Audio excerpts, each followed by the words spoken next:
you hear about this guy?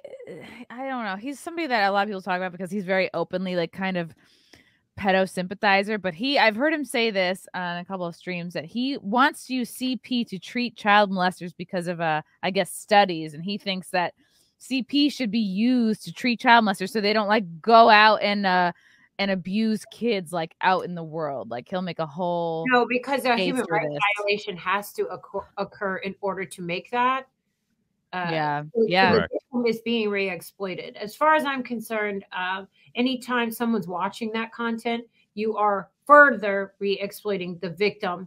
You may not be touching them physically, but you are exploiting them and abusing them. So that doesn't match up. You know, there's been a lot of these sympathizer types that always kind of try to come out and hypothesize and like big brain, like, oh, we should do this, we should be do contrarian.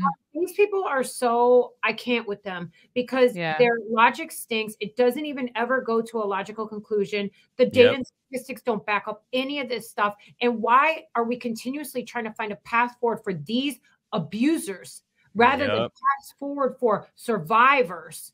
And education, prevention, and awareness to stop these problems from happening in the first place. You know, why are we carrying water for abusers? I swear, it's just like my biggest thing that drives me crazy. The corporate press is always carrying water for abusers.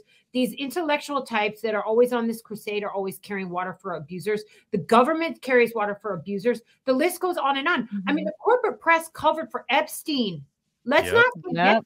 Let's not forget that. Because they're all in on it. Yeah, and Hunter Biden. How many people have been arrested? How many people arrested from the whole Maxwell case? Okay, so this is a perfect example where the right kind of gets on my nerves. Not you guys. I'm just going to say like the right, because I see this tweeted out from the right all the time, and it's so like clicky and cringy, and I'm like, oh. So as far as Epstein goes, Luke Brunel just died in his cell. He was part of Epstein. Correct. Peter Nygaard. In the same mysterious way. Yeah. Sorry, continue though. Yeah. So Peter Nygaard, I mean, obviously Ghislaine. Peter Nygaard, there was just news about him today. He was part of that situation as well. Prince Andrew, yes, there have been some consequences now. So whatever. He lost his title. He's still a billionaire who's got all the perks of royalty. Well, he'll never be accepted in polite society again. He was stripped. He's been publicly shamed, and he lost out on quite a bit of money and is having to sell stuff to pay for all of that type of stuff. I mean, it wasn't nothing. He'll never be accepted in polite society again. Good. So, I mean, I don't know what people want, but individuals have gone to court. It's not like, now that being said, all of the co-conspirators need to be held accountable. That's or released so we can know who it is. Right. But that's where the tweets need to be, because to say that no one from the Epstein case is disingenuous and not factual. Like there have been individuals, they have just either died, they've, you know, so for instance, Have anyone been arrested? Yeah, I mean, Luke Brunel was in jail. I mean, he was in jail awaiting trial. Peter Nygaard is getting extradited for these issues. So this isn't like okay. This is the other thing too, and this is actually one thing that I think is hilarious that the left is learning. They're always up in arms about Matt Gaetz, like, oh, what's going on with Matt Gaetz?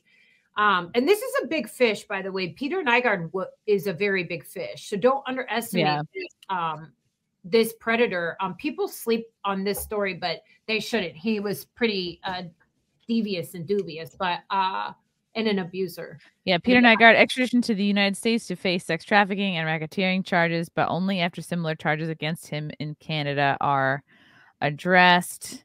Wow, he's 80. Using his business to lure women and girls in the U.S., Canada, and the Bahamas since 1995 to gratify himself and his associates. Yeah, he was arrested in Winnipeg in late 2020 at the U.S. government's request under the country's extradition treaty. Yeah, so I mean, it seems like all right. It doesn't seem like there's ever enough. This is what the left. This is what I'm like rolling over about the left right now. They're all still up in arms about Matt Gaetz. I think what the interesting takeaway is from Epstein. Well, this is, of course, there's a lot of interesting takeaways from Epstein, but just to zoom out a little bit. when the left is looking at the Gates case and when the rest of the world is looking at Ghislaine and all these other cases. Look at how hard and difficult it is for these high-profile cases to get taken care of. But I don't think people understand how long these human trafficking takes and child abuse cases take. I don't think people fully realize. Now take that, because look at like when Ghislaine was first realized as an abuser to when this individual was arrested. She's not even, if they don't call a retrial because of the juror, she won't find out her sentencing till late spring, early summer. Think about what a long process this is.